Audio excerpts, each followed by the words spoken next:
Hindu nationalism rising? A first round of voting has ended in the world's largest democracy amid tight security at polls in one state where violence erupted. Nearly 900 million voters are electing members of the lower house of India's parliament during staggered elections through June 1st. What might the BJP party holding on to power mean for Christians in India? Well, joining us to share his thoughts is Open Doors U.S. CEO Ryan Brown. Ryan, India ranks number 11 on your annual World Watch list of persecuting countries. So what is life like for the 71 million Christians there? Yeah, thank you so much for the opportunity to come and just share a little bit about what's going on there.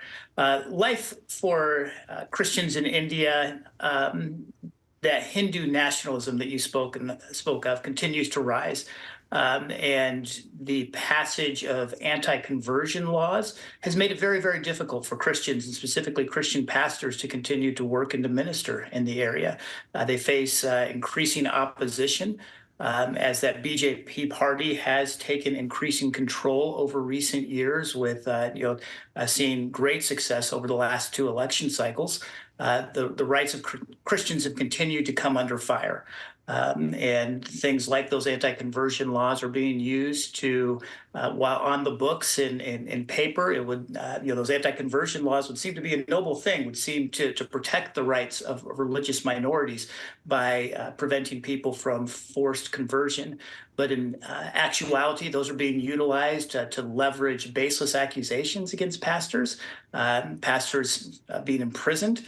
Just with the accusation, pastors being threatened, pastors seeing churches destroyed, pastors being physically assaulted, all under the guise of these anti-conversion laws. And one of the worst places right now is Manipur State, where the ethnic Kuki tribe, it's mostly Christian. They're about 16% of the population in Manipur. They've suffered attacks from other tribes in that northeastern state over land rights. They want more authority and land rights there. It's gotten so bad, as a result, votes were nullified in 11 polling stations after some armed men burst into the election areas and started smashing voting machines. So tell us about the Kuki ethnic Christians and what's going on in Manipur State. Yeah, you're right. What originally did start out as more a tribal disputes and tribal opposition to one another, for Christians, it has really spread. There are Christians that, as you said, largely represented the Kuki, but there are Christians represented in other tribes as well, and that has really transcended beyond what had started off as just kind of these ethnic tensions, and has now really, for Christians, have come under fire by all parties. And so we're all familiar with the events of May of last year, and how those have just continued to create that unrest and instability throughout the area. And Ryan, we know that young Indians are being trained up in militant Hindu nationalism. Many groups like the Bajrang Dal attack Christians. So what is your expectation for Christians in the future if the BJP party holds on to the majority in Parliament? Yeah, it would not be a good picture for Christians in India. We would expect to see that persecution continue to rise. And so this is a very important election. And, if you take a look at some of the populist sentiments, it would seem to suggest that BJP will continue to retain and continue to grow in power and influence there.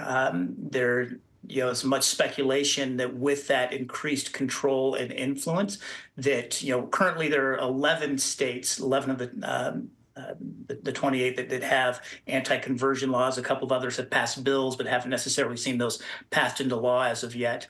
But there is expectation that we could see intensified efforts to see a national anti-conversion law put in place. For Christians, this election is incredibly important, and we as Christians in the West, and those that would look to support our brothers and sisters, is one that we need to be lifting up in prayer. Well, Prime Minister Modi is supposed to be representing all Indians, so why doesn't he do more to stop the violence? Does he support these attacks against Christians and Muslims too, I might add? They're also persecuted, a persecuted minority in India. They are really anybody outside of that Hindu. That's the desire by many is to see India, which currently is technically a secular state and enjoys religious freedoms for all. There are many that would like to see India officially become a Hindu state, and so for all religious minorities, Christians and Muslims alike, they can come under fire. By those Hindu nationalists that are seeking to gain power and influence. Well, what can the United States do? I mean, I know India is a key ally to help counter Chinese aggression in the region. So what can the U.S. do, and what can our viewers do, and how can we pray? Yeah, I think the first and most important thing certainly is prayer. Many of your viewers are likely familiar with that. It has become increasingly difficult for outside organizations outside of India to even get aid into India.